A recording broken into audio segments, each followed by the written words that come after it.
télé. J'ai la chance que ma passion, ce soit de manger. Donc j'ai fait énormément aussi d'étoilés en tant que client et de restaurants classiques. D'accord, donc vous êtes une dingue de la bouffe. Ah ouais.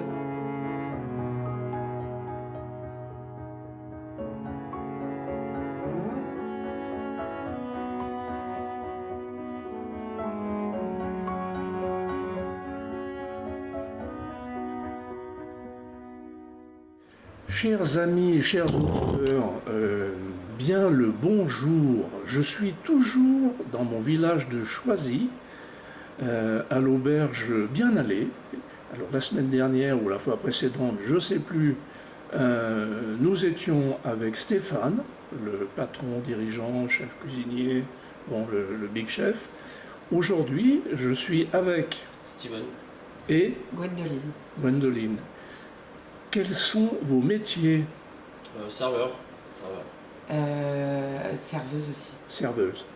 Bon, très bien. Donc voilà, Stéphane. Alors c'est aussi Stéphane. Steven. Steven, pardon. Oh. Steven, Steven et Gwendoline. Gwendoline, comment vous êtes arrivée dans ce métier? J'ai commencé très jeune parce que j'ai eu l'occasion de travailler pour des jobs d'été dans ce type de domaine. Et puis après, j'ai attaqué des longues études. Enfin, je m'étais prédestinée pour des longues études. Comme j'avais besoin d'argent, j'ai continué dans ce domaine pour subvenir à mes besoins en parallèle de ces études. Et puis finalement, je me suis pris au jeu. J'ai préféré ça que étudier et je me suis lancée dans cette voie en partant d'aucun diplôme et puis en démarrant en bas de l'échelle et en apprenant à chaque expérience. C'était quoi les études que vous aviez entreprises? Socio-psychologie. D'accord. Voilà.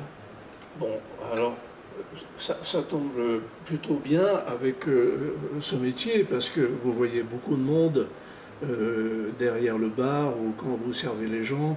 On fait toujours un peu de psycho quand on voit les gens.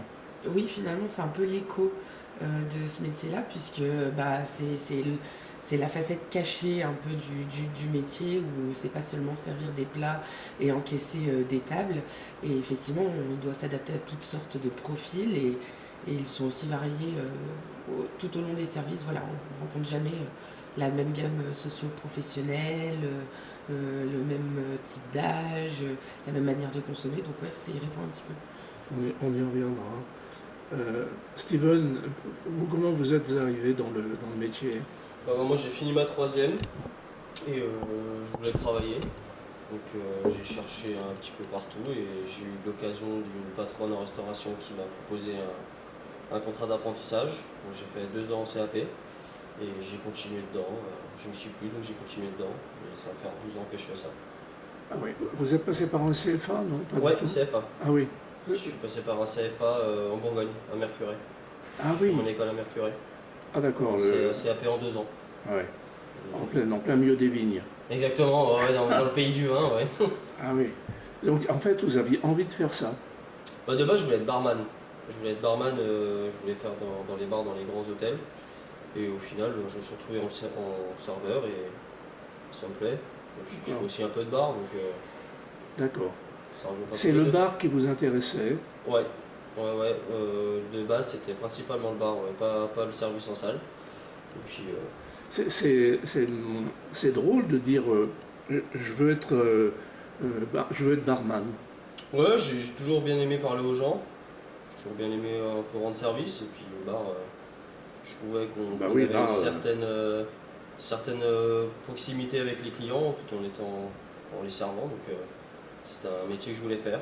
Et je me suis retrouvé en salle et ça m'a plu aussi. Donc, on a mélangé les deux. Très bien. Alors j'y viens alors du coup parce que on parle parfois en rigolant de tu fais de la psychologie de comptoir. Ouais. Hein? Parce que c'est vrai qu'au comptoir, au zinc, je ne sais pas si vous connaissez cette expression, bon maintenant ça n'existe plus, mais les bars avant, quand j'étais gamin, étaient recouverts de zinc. Et donc on disait, bon ben on se retrouve au zinc. Donc c'était le bar. Voilà. Et autour du zinc, on a tendance à refaire le monde. Hein. Et donc là, on a besoin d'avoir une bonne dose de psychologie pour parfois résister aux âneries qui sont peut-être dites. Ça vous est arrivé, ce genre de situation? Non, plus d'une fois. Plus d'une fois. Ouais, malheureusement, après, voilà, il faut savoir rester un petit peu à sa place et parfois écouter, mais il y a des fois, moi je sais que personnellement, j'ai pas pu m'empêcher d'intervenir sur certaines choses. Après, le type d'établissement engendre des fois certains types de réflexions qui sont permises autour du zinc, qui sont pas forcément les mêmes dans d'autres lieux. Oui. Et le poste que l'on occupe en fait du coup partie aussi, parce que selon là c'est vrai chez nous on a une petite liberté d'expression parce que on est un bar de proximité, c'est des habitués, c'est presque une famille, donc c'est comme dans les familles, quand il y a un coup de gueule on peut se le dire. Mais il y a des bars où il est complètement insinué qu'il faut se taire et ne pas dire ce que l'on pense. Mais personnellement, ouais, moi j'ai déjà réagi. Ouais. Oui, il y a des fois. Ouais, des fois, il faut réagir pour. Et puis après, il faut avoir toujours conscience qu'il y a souvent l'alcool qui se mêle à ça. Oui, oui. Et que voilà, on n'a pas la même jugeote. Mais est-ce qu'il vous arrive de dire ben non, madame, monsieur, je ne vous sers plus parce que vous avez déjà un peu bu? Ça nous est déjà arrivé, ouais, quand il y a 2-3 clients qui sont un peu. Qui se permettent de dire des choses pas très sympas, qui sont un peu trop alcoolisés, on arrête de les servir. Ou pour leur propre sécurité pour aussi. Sécurité aussi, ouais. Aussi pour leur propre sécurité. Oui, parce qu'il y a un moment, quand c'est trop, c'est trop. Même si on a un métier qui, malheureusement ou heureusement, fait beaucoup son argent sur ce genre de produit qui est l'alcool et qui engendre le vice que ça peut engendrer, il y a des fois, on se doit aussi de dire non et pas avoir l'appât du gain et dire cette fois-ci c'est trop, il faut s'en aller. D'avoir conscience, ouais. Non, mais c'est bien. Alors, vous, Gwendoline, vous n'avez pas eu de formation pour ce métier. Est-ce que vous pensez que si vous aviez eu une formation, vous feriez votre métier différemment? Je suis trop pragmatique pour penser à quelque chose qui n'est pas le cas. Oui, bah, certainement, peut-être qu'il y a plein de choses que j'aurais eu ancrées en moi différemment. En revanche, je suis assez aussi à dire que c'est finalement comme le permis de conduire. On apprend les bases, mais finalement on sait conduire que quand on a appris vraiment soi tout seul et avec les kilomètres.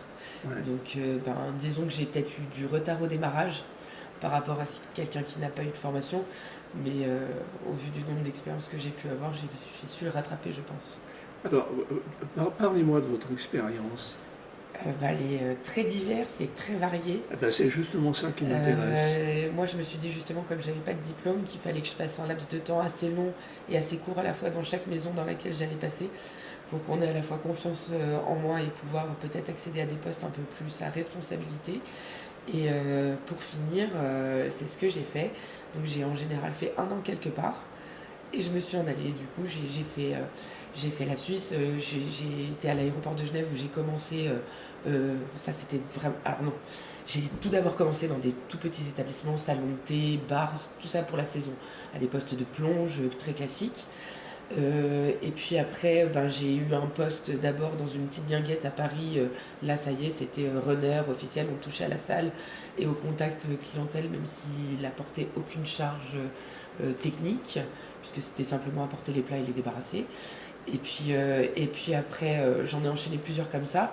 Je suis rentrée sur Annecy, et sur Annecy, j'ai finalement accédé à ce même genre d'établissement qu'on a là, ici au Bien d'aller, qui était très familial.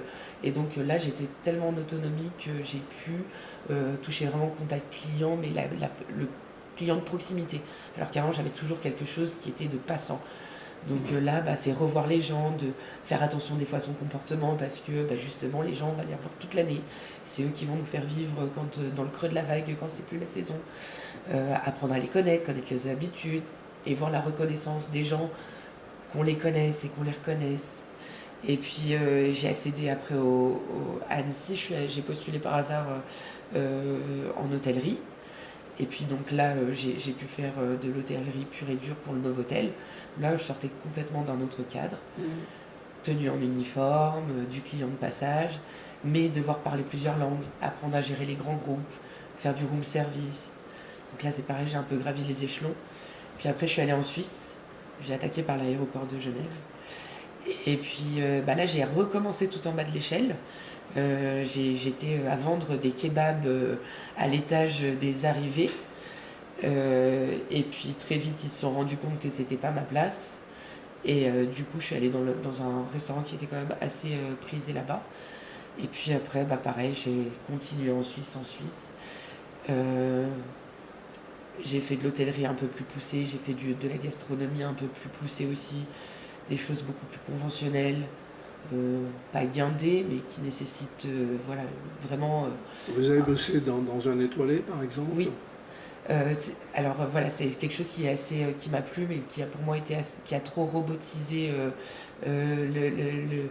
le repas, le métier, ouais. Ah, c'est intéressant ce que vous dites. Vous développerez, hein, vous aurez les mêmes choses, Stéphane, après. Hein. Steven, pardon. Ça te va bien, Stéphane. Ouais. Non, mais... Steven, c'est Stéphane à l'américaine. Hein. Oui. C'est vrai. Oui, non, mais c'est intéressant parce qu'on reviendra après sur cette notion de robotiser dont vous parlez là, sur les étoilés. Donc vous avez fait J'ai la chance que ma passion, ce soit de manger. Donc j'ai fait énormément aussi d'étoilés en tant que client et de restaurants classiques. D'accord, donc vous êtes une dingue de la bouffe. Ah ouais, moi en général, je vais au restaurant 2 à 3 fois par semaine. D'accord. Pour quelqu'un qui travaille déjà en restauration. Ah ouais. Donc vous faites les étoilés, vous êtes en Suisse. Voilà, et puis j'ai finalement décidé de revenir sur France puisqu'il n'y a pas trop de perspectives d'évolution nette sur Suisse.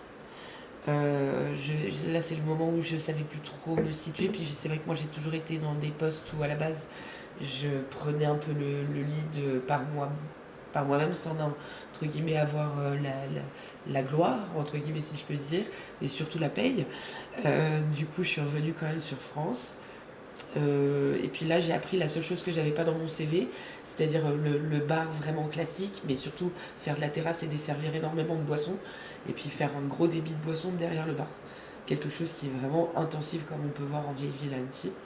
Et puis là, voilà, ça a permis d'avoir enfin toute la palette devant moi et de savoir ce que je voulais vraiment. Mmh. Et puis Stéphane, quand il avait ouvert l'auberge, m'avait proposé un poste à l'époque qui ne m'avait pas séduit parce que j'avais autre chose qui me plaisait mieux. Et puis on en a reparlé, et ce qui a fait que je suis arrivée ici. Très bien. Revenons sur cette notion étoilée, robotisée. Qu'est-ce que vous avez voulu dire par là? Je dis juste qu'il y a un monde de liberté dans un étoilé, en tout cas en tant que personnel au service. Ouais. Chacun a sa place, elle est bien déterminée. On n'attend pas quelque chose d'autre de la personne. Alors on n'en entend pas moins, je l'ai tellement bouché. Ouais, On n'en entend pas moins, bon ça passe Oui, pas. on n'en attend pas moins. Voilà, c'était pas facile à dire non plus. Ouais. Mais voilà, chacun. Alors sur une étoile, ça va encore, mais dès qu'on passe sur les deux, c'est voilà. Polyvalence. Oui, il y a quelqu'un qui est là pour le pain, il est là pour le pain. Oui. Si même le client lui demande quelque chose, il va d'abord de lui-même aller en référer à la personne responsable qui elle-même s'en occupera. Ouais. Jamais un responsable dira prends ça et va le faire. Non, c'est chacun sa tâche et doit le faire. D'accord. Même, je pense aussi aux proximités de clientèle. Tu peux pas être aussi proche dans un gastronomique 2 étoiles comme ici. On peut pas se permettre, on peut moins se permettre certaines petites blagounes qui peuvent animer un repas, certaines petites choses. En revanche, je pense que ça, c'est en train de changer quand même. Parce que maintenant, la gastronomie, même le restaurant, c'est plus ce qui était comme il y a 20 ans. Moi, on n'est pas bien vieux, mais quand j'étais enfant, c'était un, deux... Non, moi j'ai eu de la chance. Mais hors vacances, c'était 1 ou 2 restaurants dans l'année. Et le restaurant en question, c'était McDo, quoi. Enfin, c'était parce que c'était pas cher. Maman avait la flemme de faire à manger ce coup-là. Et voilà. Sinon, le restaurant, c'était pendant les vacances. C'était vraiment, voilà, un petit cérémonial. Et nous, c'est parce que j'ai été élevée comme ça. Comme certains auraient pu faire des voyages. Ou quand sais-je, moi, c'était... Mais certains, c'était même pas ça. Alors que maintenant, c'est vrai que chacun était un petit gastronome. J'ai l'impression que tout le monde va au restaurant. Oui, on peut dire maintenant, oui, enfin tout le monde. C'est très tout le monde, démocratisé. Mais... Oui, ça c'est beaucoup. C'est devenu un des petits plaisirs de la vie quotidienne. Voilà. Oui. Et alors, donc quand vous étiez gamin, c'était McDo? Alors non, moi j'ai eu de la chance. C'était McDo en période scolaire quand on se lâchait 2 fois dans l'année. Et sinon, j'ai eu de la chance quand je partais en vacances avec ma mère, parce que mes parents sont divorcés, mais du côté de ma mère, son plaisir c'était de prendre la voiture, rouler. Et on savait qu'on devait être à tel endroit tel jour. On prenait une route nationale. Et puis quand on s'arrêtait, ah bah tiens, il y a un vignoble, allez, on va goûter le vin. Forcément, j'ai mis un petit moment avant de goûter le vin quand même. C'était des gens responsables, ils le sont toujours. Et après, c'était, ah bah, il est un peu tard, on va manger à un bout, on connaît pas le restaurant, ça paye pas de mine, n'ayons pas peur, on s'arrête. Ah, très bien, très bien. Voilà. Donc, oui, donc vous avez été quand même nourri dans cette idée de découvrir des produits, Toujours. Ouais, t'as baigné dedans. Oui, puis ma maman, alors pour la petite histoire, ma maman travaille sur notre second établissement à la MAP de Sillingy, du coup. Le bien manger, mesdames, exactement. messieurs, le bien manger. Et puis elle, à ma naissance en tout cas, elle avait une poissonnerie avec mon papa. Donc c'est quelqu'un qui a déjà eu un attrait sur le produit. Elle a été commerciale pour justement des produits de la mer. Elle a fait pas mal de choses en rapport avec ce métier-là avant d'être à proprement parler au service. Donc vous êtes tombé dedans, quoi. Toujours. On aime manger. Ouais. C'était la suite logique que tu deviennes serveuse. Presque. Non, ces questions sont importantes parce que, bon, je ne sais pas s'il y a beaucoup de jeunes qui écoutent, je sais qu'il y a des jeunes qui écoutent, et donc c'est important de savoir que vous aviez décidé de partir sur de longues études, faire psycho, et puis en cours de route, non, je vais faire autre chose que psycho, la bouffe m'intéresse, donc je vais aller vers les métiers de bouche. Ça, c'est important. Est-ce que vous diriez que ce sont des métiers qui sont durs? Oui, physiquement et psychologiquement, ça peut être dur. Faut mettre un peu sa vie personnelle de côté. On loupe pas mal d'anniversaires de famille, enfin de repas de famille, des anniversaires, tout ça pour être au service du client. Et c'est des longues journées, c'est comme des assez longues journées, on est tout le temps debout, on court assez souvent. Puis en haute saison, on s'arrête jamais.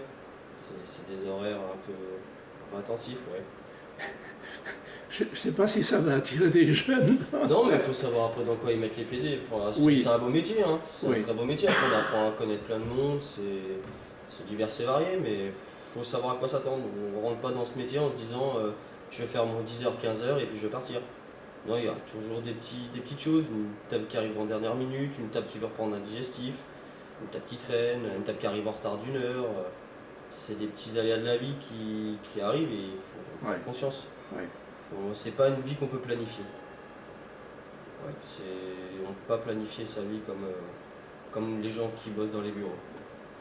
C'est vrai, mais bon, c'est vrai que ça met un peu de piment dans la vie, mais il y a quelques inconvénients comme dans tous les métiers d'ailleurs. Oui.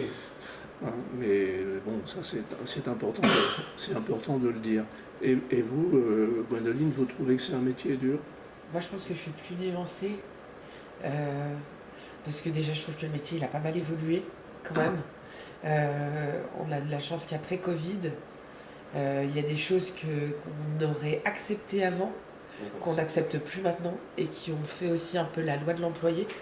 On est quand même vachement mieux payé aussi qu'avant. Ouais. Alors, je dis pas que ça fait tout, mais par contre, effectivement, je suis assez d'accord avec Steven, il faut savoir à quoi on se prépare aussi.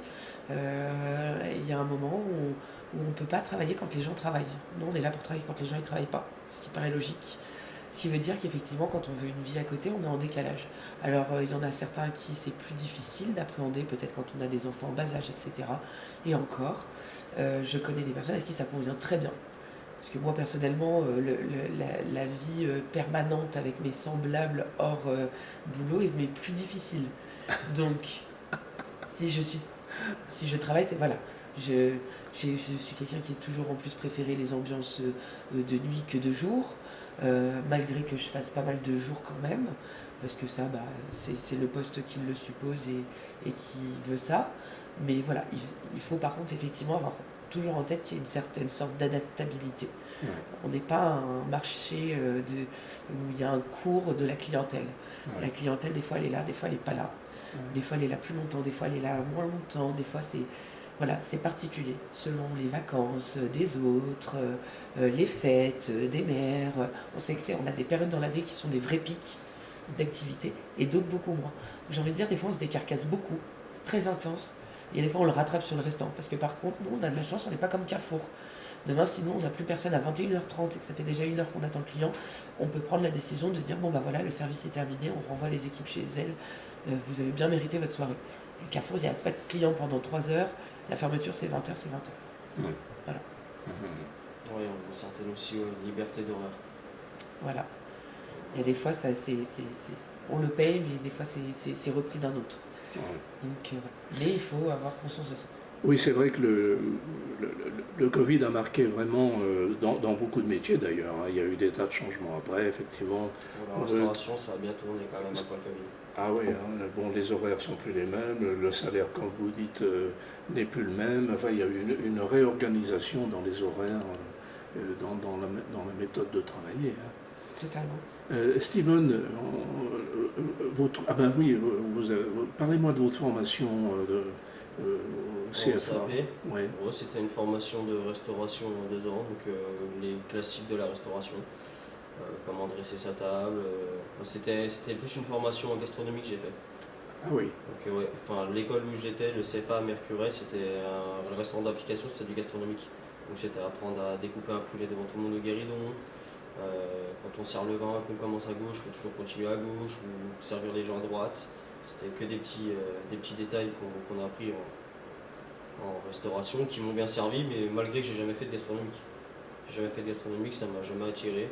J'ai toujours préféré les ambiances un peu comme ici où on voit un client, on lui fait la bise, on lui serre la main, ça ne nous dérange pas de boire une bière ensemble. J'ai toujours préféré ces ambiances un peu plus familiales que, comme disait tout à l'heure Gwen, un peu trop robotisées. Ouais. Et de savoir aussi toucher à tout, de faire un peu de bar, un peu de salle. J'ai toujours aimé ça. Oui, ça veut dire que il faut trouver la bonne équipe ou créer la bonne équipe ou s'entendre avec. Ah bah de toute façon la restauration c'est une deuxième famille. Hein. On passe 80% de notre temps au travail, donc enfin, 80% j'exagère un peu, mais on passe souvent du temps ensemble. Donc, Bah si, sur le temps éveillé, c'est presque 80. Hein. Ouais. ouais, Ça ouais, dépend, tu me ça. diras, ouais. Donc ouais, vaut mieux avoir une bonne équipe. Il vaut mieux que l'équipe soit Oui, puis toujours mieux. le fait d'être en horaire décalé, on est d'autant plus entre guillemets une famille parce que il n'y a pas beaucoup de gens qui vont terminer leur service à 1h du matin le vendredi soir. Donc nous on est comme tout le monde, après le travail on a envie de décompresser. Et puis les seules personnes pour décompresser, bah, à ce moment-là c'est nos collègues. Donc c'est vrai que ça engendre... quand c'est conflictuel, bah, tout le monde le sait. Quand tout va bien, tout le monde le sait. Mais ça oblige à la communication quoi qu'il en soit. C'est un métier de communication. Oui. Quand ça va pas, on se le dit, et puis voilà, vaut mieux se le dire. C'est sûr que c'est peut-être moins formel que dans des bureaux, on se dit c'est pas grave, demain ma collègue, de toute façon, chacun sur son téléphone, on se parlera pas. Ouais, on est obligé d'avoir quand même une cohésion. Pour le service, pour une cohésion et de se parler. Ouais. On a besoin de discuter, d'avoir une communication entre nous, sinon les clients le ressentent et puis on fait pas des services très qualitatifs, donc il vaut mieux parler. Avant de venir ici, vous avez une expérience? Oh oui, j'ai fait. Enfin, ou des expériences. J'ai fait pas mal de choses. J'ai bossé dans des bowling, j'ai fait dans un golf, j'ai fait du traditionnel, j'ai fait de la pizzeria. Et voilà, j'ai fait ça. J'ai pas fait de gastronomique, j'ai fait toujours un peu de classique. C'était du classique. J'ai bossé le golf, le bowling, un peu plus festif, où les gens buvaient un peu plus. Bar de nuit? J'ai fait du bar de nuit, ouais. 4 ans de bar de nuit. C'est vrai, j'ai fait 4 ans de bar de nuit. Ça, c'est un métier à Je part. suis là, on se rappelle ce que tu fais. Ouais, au Lutrin. Ouais, c'était pas mal. Ouais. C'est pas mal, faut suivre le rythme, quoi. J'imagine. Hein. Mais c'est une ambiance totalement différente. Oui, ça doit être différent. Là, il y a vraiment de la proximité avec les clients. On boit des coups avec et on sort du travail avec un petit coup dans le nez. Ça nous arrive souvent. Mais bon, après, faut tenir. Mais c'est pas mal, c'est à faire. Franchement, c'est une belle expérience. À faire. Peut-être pas faire ça trop longtemps. Exactement. Ouais. Quand on est jeune, c'est bien. Quand on est jeune, c'est bien. Quand on n'a pas d'enfants et qu'on veut un peu faire la fête tout en travaillant, le bar de nuit, c'est pas mal.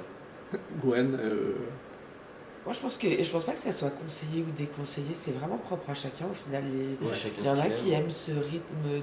Comme il y a des gens qui travaillent à l'usine la nuit, enfin je veux dire, alors c'est peut-être pour gagner plus d'argent qu'en sais-je, mais je connais pas mal de personnes maintenant, et puis il y en a un paquet qui travaillent dans le monde de la nuit qui n'ont pas pas de vie de famille, qui ont justement des femmes et des enfants, et puis ça marche très bien. Parce que souvent, quand on est sur un rythme de nuit, il faut le dire, c'est 3 jours, semaine, pour 4 jours repos. Ah oui, c'est ça, vous travaillez Donc 4 quand nuits. je veux dire, quand il est question que sa femme soit dans des bureaux, et elle, à contrario, 4 jours, 3 jours, ben, ou 5 jours, 2 jours, quand sais-je, il n'y a plus qu'un jour de nounou à payer, il y en a pour qui le consensus est très bon aussi. Donc, Alors, vous dites que vous aimez bien le monde de la nuit. Vous travaillez la nuit un peu de temps en temps? J'ai travaillé la nuit en extra, mais vraiment de temps en temps, parce que comme j'ai toujours eu un boulot fixe quand même à côté en CDI, il y a un moment, il n'y a pas plus que nos capacités physiologiques à respecter. Mais oui, je l'ai fait à travailler de nuit. Ouais. Comment ça se passe votre journée avec le chef le matin? Il y a un brief ou si vous êtes libre de travailler comme vous l'entendez? On a quand même certaines règles à respecter. Après, c'est vrai, on a quand même certaines règles à respecter, mais après on est quand même assez libre sur notre travail.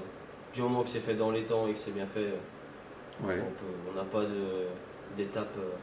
Mais oui, Gwen, quel est votre... Je vous vois... Non, parce que du coup, c'est un peu moi qui mets les règles aussi. Ouais, oui, t'en as aussi. Trucs à faire. Oui. Non, mais on sait, sur le déroulement type d'une journée, le B à bas, tout le monde sait ce qu'il a à faire. Il n'y a personne qui a besoin d'un briefing. Tout le monde sait ce qui doit être fait avant le début d'une journée. Parce qu'on a la chance d'avoir des gens qui ont quand même tous de la bouteille. Et donc, savent comment l'établissement doit ouvrir au minima pour le minimum clientèle.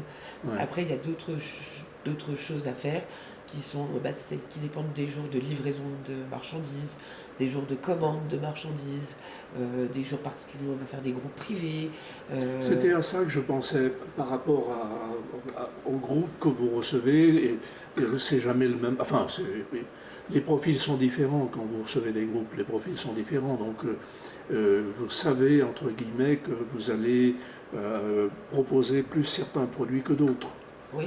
Donc, là, pour le coup, on a une personne qui s'en occupe exclusivement sur les 2 établissements, le bien aller, le bien manger, de traiter les groupes en accord avec les chefs. En fait, il se trouve que comme on travaille avec beaucoup de frais, il se rapproche des fournisseurs en début de mois pour voir ce qu'il est possible d'avoir dans des tarifs qui est raisonnable, puisque c'est un peu le nerf de la guerre en ce moment, c'est que tout le monde va aller au restaurant, mais personne ne comprend la hausse des prix. Donc c'est toujours trop cher pour tout le monde. Donc on essaye d'être assez compétitif, mais en respectant certaines choses. Après, il est vrai que là, pour vous donner un exemple, on peut faire des menus midi en semaine à 25 € boissons comprises et café inclus, et peut-être morceaux de fromage, entrée, plat, dessert. Voilà, c'est possible. Et en revanche, on va faire des mariages où là, on fait du 90 par personne, avec un forfait boisson qui est incombé à la famille des mariés, selon ce qu'ils ont choisi. Donc c'est vraiment hyper large. Et après, nous, on traite avec nos fournisseurs sur les meilleures offres à proposer, les meilleurs produits, selon les demandes qu'on aura aussi. On va trouver un terrain d'entente entre le client et nous. Personne ne soit perdant et que tout le monde passe un bon moment. C'est ça. Ok. Oui, donc vous avez une certaine latitude pour travailler. Oui, et puis quand c'est pas possible, des fois il faut savoir dire nous on peut pas. On peut pas vous faire ça dans ces prix-là, dans cette gamme-là, c'est pas possible. Donc des fois, on risque de perdre des fois certains clients, et voilà, la réalité est telle que quand on a une image qu'on veut respecter, il y a parfois on est obligé de dire non, parce que les gens ne s'attendent pas à ça, ou parce que la mesure du possible avec les hausses des prix, elle n'est pas compatible. Quand vous travaillez avec le chef, est-ce que vous êtes force de proposition? C'est-à-dire que le chef vous dit, il faudrait faire un truc, écoute, je pense que si on faisait différemment, pour telle et telle raison, ce serait mieux. Vous travaillez en bonne intelligence avec toute l'équipe. Ah oui, des fois le patron nous dit de faire quelque chose comme ça, et puis Gwen peut lui dire non, ça serait peut-être mieux de faire autrement. Et Stéphane arrive à comprendre que la façon dont on veut travailler est peut-être meilleure que la façon dont on nous laisse travailler. Ça, on arrive à bien discuter quand même.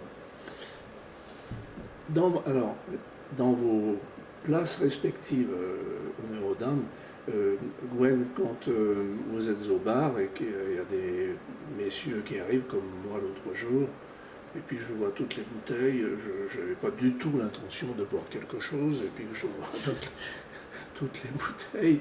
Bon, là, il y a vraiment une offre de whisky extraordinaire. Qu'est-ce que vous me conseillez? Est-ce que ça vous arrive souvent de conseiller les clients qui se mettent sur le tabouret? Alors, oui, dans le sens où je pense que c'est ce qu'on aime en tant que barman déjà. Ouais. Après, moi j'aime tous les postes dans la restauration, mais en tant que barman, bien sûr. Surtout que c'est, comme on disait tout à l'heure, c'est un peu de la psychologie. Donc il faut savoir déceler la personne qui est relativement intéressée ou qui veut juste du renseignement et qu'après, comme on dit, qui ne tente rien n'a rien. Donc il faut se lancer. Et puis à titre informatif, des fois, pour une prochaine fois, ça peut faire écho. Donc on tente toujours sa chance en tant que barman de vendre un petit peu plus. Et puis voilà, c'est surtout aussi ce que j'aimerais souligner, c'est que souvent pour ce que serveur, ou barman, c'est juste servir, c'est apporter. C'est pour ça que c'est un métier qui a beaucoup changé, puisque beaucoup ont pu penser faire ça de manière très facile sans en avoir la connaissance ou les études. Mais c'est pas seulement servir. Il y a des enjeux commerciaux comme pour tout le monde. Il y a des frais à couvrir, il y a des payes à payer et puis il y a du chiffre à monter. Et effectivement, c'est un peu l'enjeu de chacun que d'y participer, d'y contribuer et de faire penser aux clients que justement, s'il n'y avait pas pensé, on est là pour y faire penser. S'il n'en avait pas l'idée, on va lui en donner de l'envie. Non mais oui, c'est très bien. Et en hôtellerie, toi, t'as appris ça en plus, toujours la vote supplémentaire en école. Toujours la vente proposée. additionnelle. Voilà. Oui, dans le service, Steven, vous êtes amené à conseiller le client, Ah oui, ça nous arrive. vos Ça nous arrive clients. souvent. Un client par exemple, qui a pris une viande, ne sait pas quoi prendre comme vin, donc on va le rediriger sur un vin en accord avec sa viande, ou une personne qui a pris un certain vin et aimerait savoir quoi manger, on va aussi le conseiller sur ça. D'accord, On conseille sur un peu tout. d'accord. Ou une hésitation sur de rhum, on va lui. Est-ce que si on vous demande ce produit vient d'où, est-ce que vous pouvez dire d'où vient ce produit, où est-ce qu'il a été fabriqué, ou Oh oui, il faut qu'on connaisse notre carte et nos fournisseurs. voilà. Donc oui, on est au courant d'où viennent nos produits. Alors sur la gamme de rhum et de whisky qu'on a, qui est assez impressionnante, on a quand même tous, je dis pas d'autres spécialités, mais il y a des produits qu'on connaît un petit peu mieux. Oui. Ouais. Voilà, parce que quand on a, là je pense qu'on a 40 whiskies différents et vraiment pas les plus connus. Oui, alors on est à l'Authentique à choisir, Non. mesdames, messieurs. Le bien aller. L'authentique, c'est la boulangerie. C'est la boulangerie, mais elle est L'Authentique, excellente. c'est la boulangerie à côté. Et c'est là-bas qu'on prend notre pain. Voilà, absolument.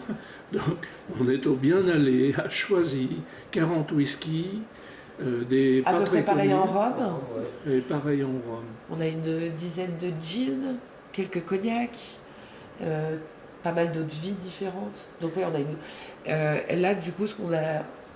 En général, presque chacun des barman, en tout cas, peut-être pas l'ensemble de la salle, mais des barman, parce que souvent, vu qu'on aime bien cette offre d'alcool qu'on a qui est assez inédite dans un village comme le nôtre, c'est de rediriger les gens vers le bar. Là, c'est le rôle du barman. On les a, je pense, en tout cas Steven et moi, presque tous goûtés. Ouais. Ouais. C'est un peu la règle parce qu'on s'est dit, voilà, on ne Connaître peut ses pas tout produits. connaître sur le bout des doigts, mais on ne pourra jamais renier notre ressenti à nous. Donc on goûte. Comme ça, même si on n'est pas le meilleur dans l'information, on sera le meilleur dans le goût et dire, voilà, je sais reconnaître un fumé, un épicé, d'un tourbé, de quelque chose qui a été en fût de chêne. Voilà. Très bien, parce que c'est quand même assez rare. Quand on va dans un restaurant, il n'est pas rare de dire, quand on pose la question, moi ça m'est arrivé, ce produit, d'où est-ce qu'il vient? Je ne sais pas, je vais demander. Oui. Je trouve ça plutôt embêtant. Il faut avoir la volonté aussi de chercher derrière, il faut avoir la volonté de s'informer sur les produits. Oui, non mais tout ça, on revient toujours au même problème, et on en revient à la passion Oui, et du puis métier. j'en reviens même que notre métier, c'est aussi un peu de l'acting, comme qui dirais-je. Je pense que ça nous est tous arrivé en tant que serveur d'avoir pas la réponse à la question posée. Il suffit d'avoir une pirouette pour l'amener. Un petit mot-clé qu'il faut... Ah oui, moi je me souviens très clairement, je l'avoue. J'ai déjà dit à des gens, ah bah celui d'avant il venait de là, mais là comme on l'a changé récemment, je ne saurais vous dire. Je vais vérifier avant de vous dire une bêtise. Et là, la non-information, voilà, passe vachement mieux. Ouais, absolument. Il faut savoir tourner un peu. Ça faut pas le dire.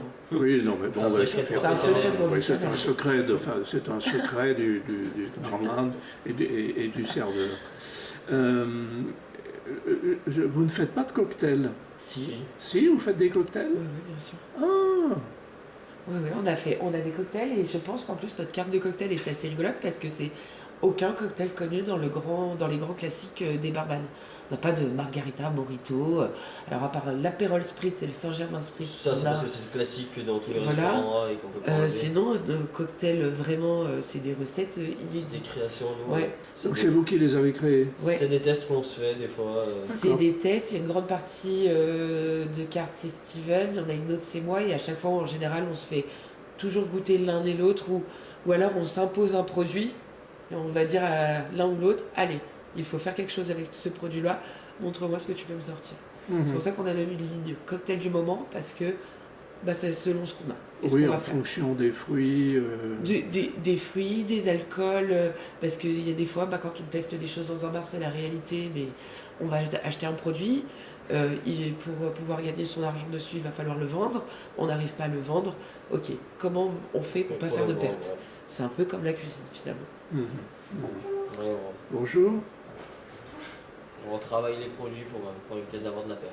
Vous prenez un moment de dire, bon, là, maintenant, on fait du développement. Exact. On va créer un produit. Ouais, souvent, l'après-midi, après le service, on se cale un petit moment et on se dit, allez, là, cette fois, on se fait un petit truc. Puis des fois, c'est comme ça qu'on motive une équipe aussi. Des fois, on se fait des petits défis. Voilà, allez. Puis le défi, souvent, c'est de nommer le cocktail aussi. Ah oui, oui. Ça n'a pas beaucoup de créativité sur le nom des cocktails, j'avoue que c'est souvent Gwen qui les trouve. C'est même presque toi qui les trouve tout le temps. Parce que je me rappelle avoir été dans un lycée hôtelier, un grand lycée hôtelier de Marseille, parce que je connaissais madame la proviseure. Et j'étais impressionné, il y avait un bar absolument extraordinaire aussi. Et les élèves faisaient des cocktails, j'avais trouvé ça vraiment étonnant parce que, à part dans les grands restaurants ou dans les palaces, je n'ai jamais vu dans un bar faire des cocktails. Alors il y a des bars à cocktails maintenant. Ouais. Il y a des bars à cocktails. C'est vrai que c'est devenu une spécialité. Ouais, mais c'est que des bars du coup, c'est pas des restaurants. Alors, oui, c'est ça. C'est des bars, mais t'as une petite offre restauration de tapas, etc. Ah oui, voilà. Mais non, je suis pas d'accord, je trouve qu'il y a plus en plus. Annecy, il y a des bars à cocktails. Oui. Ah d'accord. Il y en a déjà 2 très connus qui font uniquement que ça. Et après, moi, tous les restaurants que je connais, en tout cas, font tous les grands cocktails très classiques. Ouais. En tout cas, c'est là aussi, notre métier, il est cool parce que c'est jamais le même jour, c'est jamais la même routine parce que, justement, demain, nous, je veux dire, je pense qu'on n'est pas plus bête qu'un autre. On nous demande un cocktail qui n'est pas la carte. Si on a le temps, parce qu'il y a des fois, il faut compiler avec l'afflux de la masse de clientèle et les impératifs. Mais si on a le temps, on fait le cocktail. Si on a le temps et l'ingrédient et qu'on sait faire, on va faire le cocktail. Votre dernière création en cocktail? C'était un cocktail sans alcool. Oui, c'est vrai que c'était un cocktail sans alcool parce qu'on en a de plus en plus la demande et qu'il n'avait pas changé depuis un petit moment. Donc, ouais. Et alors, c'était quoi? C'était abricot, pulco, Apérol sans alcool et trait de fraise. Ouais, c'était ça. D'accord. Très bien. Donc, oui, je viens pas. Vous voulez le goûter? Oui, on goûtera tout à l'heure, oui, ça m'intéresse bien ça. C'est assez frais. comment vous voyez l'avenir de ces métiers dits de salle qui ont été, comment dire, qui n'étaient pas valorisés? Le bar, la salle, ça n'était pas valorisé. Les cuisiniers n'étaient pas valorisés. Bon, Paul Bocuse les a valorisés. Après, il y a eu Pierre Troisgros, que j'ai eu l'honneur de connaître. Donc les cuisiniers, maintenant, c'est des stars. Il n'y a pas de concours sauf si je me trompe, il n'y a pas de concours de barman ou de serveur, à part la course des garçons de café. Oui, c'est après, il y a dans des spécialités de bar, comme dans la création de cocktails, il y a des concours. Dans la création de l'art du café, l'art latte, il y a du concours. Dans les découpes, si, il y a Ah oui. je pense que l'équivalent du meilleur ouvrier de France doit exister sur le sur la service. salle, Oui, sur la découpe d'un poisson, la découpe. Ah oui, ce que vous disiez tout à l'heure. Après, c'est vrai que nous, on n'a pas de. Oui, pas en soi. Oui, vous ne travaillez pas au Guéridon. Non. Ça se fait vraiment que dans les gros restaurants Voilà. étoilés. Oui, ou dans une grande brasserie, genre le Train Bleu à Paris. Voilà, c'est des restaurants spécifiques pour ça.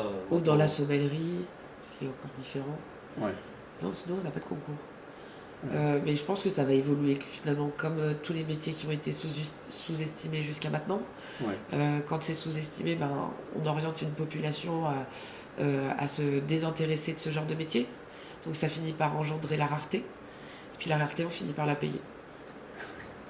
Donc moi, c'est ce que j'espère, monsieur, dans 10 ans, d'être très rare. Et alors, donc oui, vous dites que ces métiers vont se raréfier. Ils se sont déjà raréfiés. Ils se sont déjà raréfiés. C'est-à-dire que comme vous disiez, si vous ne voulez pas avoir quelqu'un qui vous dit je ne sais pas, je vais aller demander, il faut avoir des gens du métier. Il faut avoir des gens qui ont eu le temps d'apprendre, qui ont su apprendre et qui ont résisté à l'apprentissage. Il faut arrêter d'avoir effectivement des étudiants qui sont là pour payer leurs études. C'est très bien, ces gens-là, ils nous servent énormément parce qu'on en a besoin, mais c'est pas eux qui répondront à vos questions. C'est les gens qui ont commencé comme j'ai commencé, qui apportaient juste le plat et qui le débarrassaient. Et c'est très bien, on en a besoin. Mais pour répondre aux questions, on a besoin des gens du métier. Absolument. Steven, comment vous voyez, vous, l'avenir du métier de service en salle? Je le vois exactement pareil que Gwen. C'est la même chose, c'est la même vision des choses. Oui, il faut... on a cru à un moment que le métier de serveur allait disparaître avec les selfs, ça, mais finalement, non, les gens... Non, ça ne disparaîtra pas, on aura toujours besoin d'avoir ce contact avec le serveur ou autre. Ça, c'est pas un métier qui va disparaître, mais c'est sûr que ça peut être un métier qui va se raréfier. Ah ouais. Des gens qui ont peut-être plus la passion, des choses comme ça. Donc, et puis la demande qui a grandi. Et puis après le Covid, je pense qu'on s'est tous aperçus à quel point c'était important de sortir de chez soi et de partager avec des gens, que c'est un peu le propre de l'être humain, dès qu'on se prive, et on en a envie. Et voilà, maintenant les gens ils ont plus envie d'aller au restaurant, il y a moins en moins de gens qui ont envie de se sacrifier pour y travailler, ou d'en faire sa carrière. Et voilà, je pense que c'est ça le cercle vertueux dans lequel on est rentré. La rarification. Mais c'est bien pour nous. Oui, c'est bien pour vous. Ça rend les gens plus respectueux, ça rend les payes meilleures, les conditions de travail. C'est pour ça que c'est ce que je dis, c'est un métier qui a évolué. Ouais, juste après le Covid, on a quand même bien vu la différence. On a fait un bond en très peu de temps. Un exemple, les postes en coupure. C'est-à-dire commencer à 9h, finir à 15h, avoir 3 heures de pause, reprendre à 18h et travailler le soir. Ça se raréfie beaucoup maintenant. Après le Covid, beaucoup de patrons ont vu en fait que... Enfin, beaucoup d'employés ont vu que ça les emmerdait un peu de faire des horaires comme ça. Donc tous ceux qui ont voulu retourner dans la restauration n'ont pas voulu des horaires comme ça, donc les patrons se sont adaptés. Ça c'est un grand c'est un grand changement dans la restauration, les horaires en coupure. Il y en a beaucoup moins qu'avant. C'est une bonne chose. C'est une très bonne chose, oui. Vous trouverez plus maintenant de postes à pourvoir sans coupure. Et il faut savoir que maintenant, chaque bon serveur, je pense que, en tout cas, chaque serveur qui a de l'expérience est quand même un minimum bien payé maintenant. Ouais. Enfin, les gens ont compris, sinon on avait effectivement que du modèle extra étudiant. c'est bien, mais c'est ce qu'on dit sur des établissements, en tout cas comme le nôtre, qui en hiver ne vivent que des locaux, pas se permettre de traiter les gens comme des numéros, parce que sinon ils ne reviennent pas. S'ils ne reviennent pas chez nous, après c'est une saison qui est morte hors période estivale. Donc ça se paye, et c'est vrai que maintenant on embauche des gens à un tarif qui est plus le même qu'avant. Un tarif plus correct. Oui, enfin. Enfin, ouais. Qui fait la contrepartie de ces horaires difficiles, des fois cet épuisement psychologique de traiter de la clientèle tout au long de la journée. Alors, comment vous expliquez que ce lieu ici a choisi, où il n'y avait rien, finalement, c'est valable aussi pour Maxime, l'authentique, le boulanger à côté, hein, ça marche du feu de Dieu, vos affaires là. Ouais, c'est parce que c'est une osmose. C'est une osmose, les clients voient qu'entre nous ça se passe super bien, qu'entre nous et eux ça se passe bien, ils mangent bien, ils savent qu'on a des produits frais à des prix raisonnables, donc ils reviennent et ils sont toujours contents de revenir. Ouais. Après c'est des habitudes qu'on n'a plus trop envie de changer, quand on est bien à un endroit on n'a pas spécialement envie de changer. Absolument. Donc, parce que bon, il fallait venir à Choisy pour déjeuner, le bien. Oui, c'est ce que vous disiez aussi dans la question. Ça marche parce qu'avant, il n'y avait rien. Parce qu'il y avait rien. Il n'y avait rien. Oui, mais ça veut dire que c'était pas connu, quoi. Il faut... Alors, historiquement, il y a eu quelque chose ici, mais il y a plus de 30 ans. Il y avait eu un petit bar. Ouais, oui, qui faisait un peu épicerie, oui, j'ai connu. Donc, finalement, il y avait quelque chose. Mais tous ces cœurs de village, c'est ce qui était il y a 15 ans la grosse Cambrousse. Voilà, c'était les QTE. Et puis, tous ces villages-là, comme Choisy, maintenant, c'est devenu la petite campagne parce que Épagny, qui était la petite campagne de l'époque, est devenue l'embourgeoiserie, justement. Donc, il y a beaucoup plus de monde qui a des moyens, des gens propriétaires, des gens qui s'établissent parce que, justement, Annecy, ça a gonflé tout le monde. Et ça fait qu'il y a des gens qui sont dans le secteur, de plus en plus nombreux, et qui ont des moyens, avec une vie de famille. C'est tout ce qu'on demande. On est sur des prix attractifs, sur les midis, sur la semaine. Enfin, voilà, on fait un menu entrée, plat, dessert et café à 17 €. Je veux dire, quand on voit le prix des courses maintenant, l'embêtement, le temps c'est de l'argent entre guillemets, donc temps à faire à manger, etc. Il y a des fois, effectivement, je comprends que certains ils se disent, bah, tiens, le midi on va manger à Choisy le menu du jour. Ouais. Ça vaut pas le coup d'aller à la maison. Et puis le soir, ça permet de pas être dépendant des grosses villes comme Annecy, Saint-Julien, Genève, où effectivement avant c'était les cœurs névralgiques des sorties, et plus maintenant. On a bien vu d'ailleurs, justement, toujours après Covid, ce mouvement de la ville vers les villes et les villages en dehors des grandes villes. Hein. Tout à fait. Donc, ouais, ça a pas mal bougé. Les gens ont pas mal bougé. Ouais. Est-ce que vous avez eu du mal pour vous loger quand vous êtes venu ici? Parce que j'imagine que vous n'êtes pas forcément, vous venez de, moi, je viens de Bourgogne. La Bourgogne. Moi j'ai toujours été ici, donc quoi qu'il en soit, j'ai toujours eu de la famille dans des cas où je ne trouvais pas, et puis sinon, non, pas plus que ça. Après, je pense que quand on vient d'ailleurs, c'est peut-être plus difficile. C'est un peu compliqué. Moi j'ai eu la chance d'avoir ma sœur ici. Hein. Ah oui, d'accord. Donc j'ai vécu 6 mois chez ma sœur. Ouais. Le temps de chercher un appartement, d'avoir un travail fixe et tout ça, ouais, j'ai vécu 6 mois chez ma sœur. Sinon jamais j'aurais pu, comme ça en partant, à moins d'avoir un pactole et d'acheter une maison directement ici, ouais. Et sinon en location c'est dur. C'est un peu compliqué. Ouais, c'est dur. Et c'est vrai que nous, on fait partie dans la restauration des certains employeurs qui proposent des offres logées. Oui. Ah oui. Parce que qu'on vienne, en fait, le problème c'est pas la restauration, là c'est pour le coup c'est la Haute-Savoie. Ouais. Enfin, Annecy et le secteur Annecy direction Genève, c'est overbooké quoi. Ouais. C'est très prisé. Est-ce que vous voulez aborder des sujets que l'on n'a pas abordés? Non, Que les clients nous relaissent des pourboires comme avant, s'il vous plaît. Avant, c'était mérité. On le mérite toujours, mais vous en laissez plus. Voilà. C'est vrai que ça se fait pour en même temps. Il y a moins de gens. Ça, c'est fou, hein. Il y a moins de gens qu'on Ce genre aussi. d'habitude. C'est plus par carte bleue. Alors, oui, c'est ça le Donc, problème. Oui, mais on peut laisser le pourboire par carte. Ouais, mais t'as moins de facilité à lâcher un pourboire en carte qu'en espèces. Moi, je pense qu'il y a moins de facilité parce que une pièce de 2. les gens qui sortent, maintenant, c'est plus des gens de notre génération qui sont en train de récupérer le pouvoir d'achat d'une sortie. Oui. Et ben, ils n'ont pas été élevés à cette culture-là. Je suis désolée. Moi, j'ai toujours vu mes parents, c'était d'office, peu importe, un café, et le café, je pense que quand ma mère buvait le café, c'était encore 90 centimes d'euros au passage de l'euro, c'était vraiment pas bien cher, il y avait 1 € de moins facile, elle laissait toujours 20 centimes de plus. Ouais. Peu importe la somme, tu laisses toujours plus. Ouais, ouais. C'est vrai. Et par contre, quand tu laisses pas, ça veut dire que vraiment là, t'as pas été content. Oui. Ouais. Ouais, c'est clair, Après, il y a c'est eu pas facile. le pourboire inclus. Oui. Alors, non. Oui. Alors oui, il y a eu le pourboire inclus. On n'est pas chez nous. Service inclus. Alors le Le service, service inclus, en ouais. soi, en France, il a toujours été inclus. Ouais. Mais c'est un peu, comme je dirais, comme le voiturier. Le voiturier, il est payé, qu'il rentre 15 voitures et qu'il rentre 50 et qu'elles soient belles ou moches, Oui. il sera payé. Ouais. Mais il est de coutume Oui. de laisser un petit... Ça a toujours été comme ça historiquement en France. Absolument.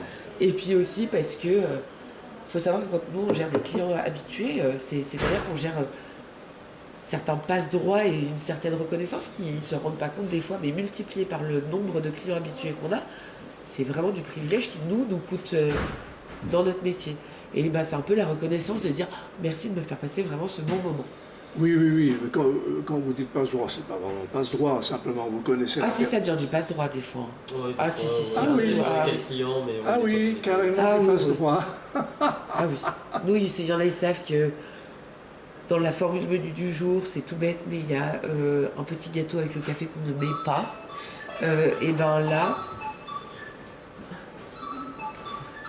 Et ben là, avec certains clients, ils savent que eux, ils y ont le droit. Et le jour où ils l'ont pas, ils vont dire ah tiens aujourd'hui, J'ai pas eu mon petit gâteau. tu m'as pas donné mon petit gâteau. Non mais c'est vrai, c'est des petites bêtes. Il y en a, ils C'est des s'attendent à ne petites jamais attentions, commander ouais. leur boisson parce qu'on sait ce qu'ils boivent. Mais cela dit, je reprends ce que Steven dit à propos du pourboire et la carte bleue. Les gens ne savent pas qu'on peut laisser un pourboire avec la carte Ouais, bleue. il y en a encore beaucoup qui demandent est-ce que vous prenez pour boire en carte bleue. Il y en a encore beaucoup qui le demandent. Quelle est la moyenne d'âge qui te demande si on peut payer par carte, si on peut laisser des pourboires par carte bleue? C'est pas notre génération. Notre génération, ils ne demandent même jamais. Ben non, ils demandent, Oui, ils demandent c'est- jamais. C'est très rare. Et ceux de notre génération qui laissent, tu vois qu'en général, c'est des parents qui sont soit d'un milieu très rural, soit dans un métier similaire au nôtre. Oui, ils mettent les pièces ou le billet à côté.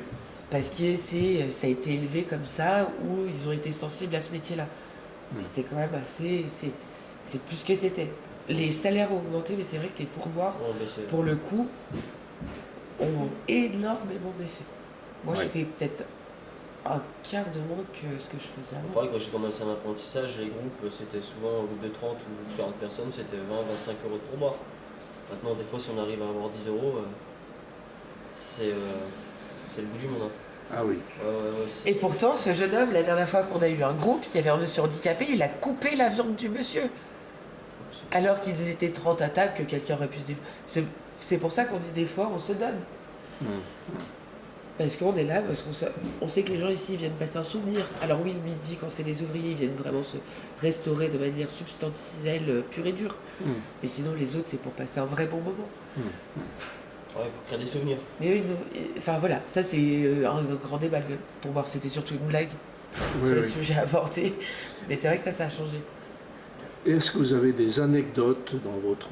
Oh là là, on passe en c'est secret professionnel. Ah d'accord, ok. Bon. Ah, des choses de fou, c'est pas possible.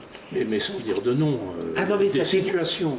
Mais ça témoigne à la fois du cocasse et de l'irrespect des fois des gens. Ouais, les respects, Alors, ça c'est pas terrible. Ouais. Moi, j'aime à raconter qu'on a eu un jour, dans un, pas ici, mais dans un bar dans lequel je travaillais, quelqu'un qui a déféqué dans la poubelle.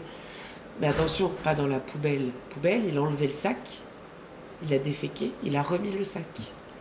Si bien que toute la journée, on a senti l'odeur, c'est et on a eu le personnel. plaisir qu'au moment de faire le ménage. Oui, parce qu'être serveur, c'est aussi faire l'entretien de l'établissement.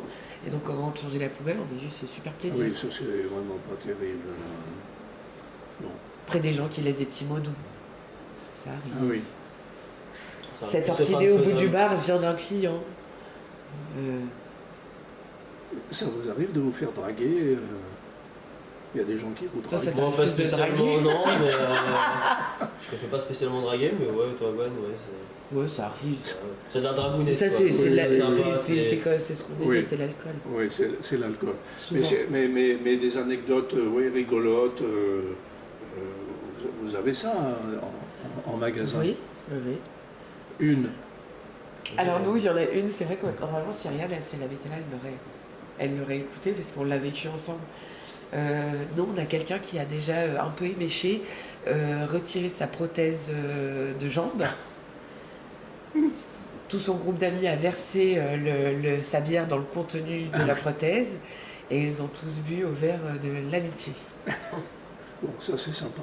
C'était cocasse. Ouais, C'était cocasse. drôle. Ouais, ouais. C'est dédramatiser un drame. Oui.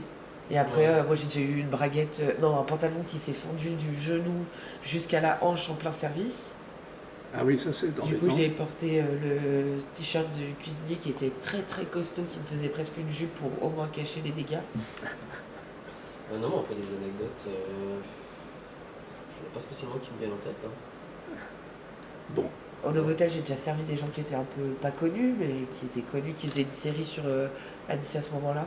Okay. Et il y avait Julie Depardieu qui était là à ce moment-là. Ah oui. Il y avait Jacques Legros. J'ai déjà servi Sébastien Loeb. Ah ouais? Ouais, il est tout petit. Ah ouais? Oui. Mais lui, c'est un pilote, non? Ouais, un pilote. Oui, il faut être pas très grand pour entrer dans Oui, c'est pas un défaut. Mais c'est vrai que je le voyais plus grand dans sa voiture. Ouais, bah, Et tu ça, vois par plus contre, loin à la somme télé. toute, extrêmement très très sympathique. Ah ouais? Ah ouais, vraiment très sympa. Voulez-vous rajouter quelque chose? Ça va être l'heure de l'apéro. À part que ça va être le moment de l'apéro. Hein. Gwen, Steven, merci beaucoup. Merci à vous. Merci à vous. Pour m'avoir donné toutes vos impressions sur vos métiers de barman, barmaid et serveur. Je préfère dire les métiers de salle. Parce que c'est vrai ça que englobe pas mal. ça englobe plus. Même si le bar et la salle c'est totalement différent, Oui. ça englobe quand même ce métier. Oui. Mais Gwen, vous servez aussi, vous? Oui. Ah, Ah oui. oui, très bien. Bon. Merci beaucoup. À bientôt chez nous. À bientôt. Au Bien Aller, à Choisy. Vous serez reçus très très bien. Chers auditeurs, à très bientôt. Bye bye.